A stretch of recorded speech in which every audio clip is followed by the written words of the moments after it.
Saudara-saudari yang terkasih, perumpamaan ini menunjuk dengan tegas soal kematian.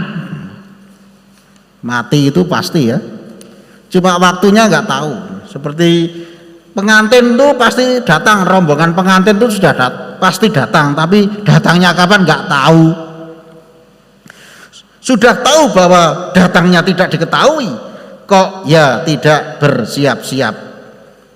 Sementara yang bersiap-siap mereka damai-damai saja.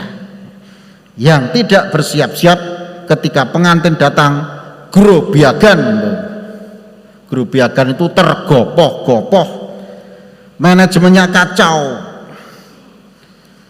membeli minyak ya nggak cukup waktunya, tidak membeli ya lampunya padam, minta ke gadis-gadis yang bawa minyak, bener juga jawabannya dia, kalau nanti dibagi dua minyakku dan minyakmu nggak cukup semua, nanti padam semua lagi. Nah, grobiagan ketika datang, pintu ditutup, dan gadis-gadis yang tidak bijak itu minta dibukakan pintu, dan tuan rumah mengatakan, lemanten itu ya, sesungguhnya aku berkata padamu, aku tidak kenal kamu, berjaga-jagalah, sebab kamu tidak tahu hari maupun saatnya.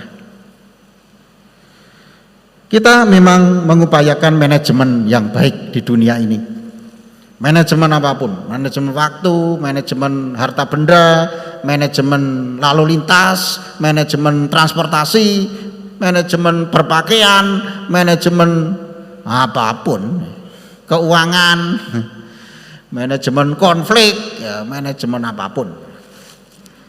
Kalau hanya soal dunia saja kita, ya bukan hanya ya, penting kok ya.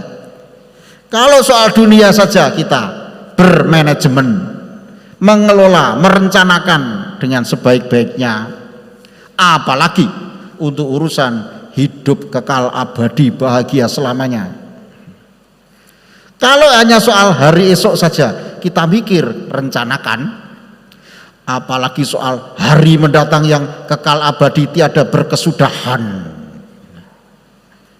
Kalau hanya tahun depan aja kita mikir mau ngapa, ini kan sudah mulai rapat-rapat nih, rancangan anggaran pendapatan dan belanja 2021.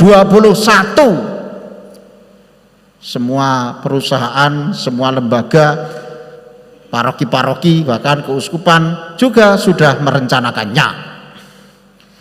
Nanti kita akan Natalan nanti habis Natalan Januari, Februari udah prapaskah. Nah, Maret, April Paskah, April, Mei, Juni, Juli, apakah pandemi sudah berakhir? Belum ya. Nah, lalu kita bagaimana? Sudah merencanakan. Nah, untuk hidup yang di dunia ini yang sementara saja kita merencanakan, apalagi untuk hidup yang kekal. Merencanakannya bagaimana? Dengan kebijaksanaan yang tidak pernah layu, yaitu dengan manajemen ilahi. Manajemen ilahi adalah manajemen yang kekal bahagia. Tadi Rasul Paulus kepada jemaat di Tesalonika menasihati tentang orang-orang yang sudah meninggal, jangan berduka seperti orang yang tidak punya harapan. Mereka yang meninggal dalam Yesus Kristus dikumpulkan Allah bersama Yesus. Kita yang hidup dan masih tinggal ini akan kedatangan Tuhan, sekali-kali tak akan mendahului mereka yang sudah meninggal. Dan waktu itulah ketika penghulu malaikat berseru dan sangkakala Allah berbunyi, Tuhan sendiri turun dari surga dan semua kita akan bangkit. Ya, ini manajemennya ya ini, menyadari kehadiran Allah selalu dalam Yesus Kristus putranya. Dalam sakramen-sakramen itu jelas, khususnya Ekaristi, sakramen tobat dan seterusnya. Dalam kehadiran kita sebagai gereja juga jelas. Mari kita mikir betul-betul selama pandemi ini, pelan-pelan mulai beraktivitas kembali dengan jaga jarak, pakai masker, cuci tangan dengan sabun, ventilasi dan durasi yang singkat. Tapi mulailah untuk mikir bagaimana manajemen ilahi ini menggapai hati orang, hati umat yang selama ini takut-takut akan COVID ini ya, supaya bergerak kembali, aktif kembali, ya, saling nyetrum harapan satu sama lain sebagai gereja. Ya, yang bagaimana caranya? Mari kita pikir. Paroki sudah mikir, Anda berpartisipasi di situ. Lingkungan-lingkungan, blok-blok, bahkan Pancawisma, tidak hanya Dasawisma, tapi sekarang Pancawisma yang mulai bergerak untuk Advent nanti. Saya tekankan supaya berkumpul 5 keluarga atau 3 bahkan boleh, ya, untuk merenungkan Advent misalnya.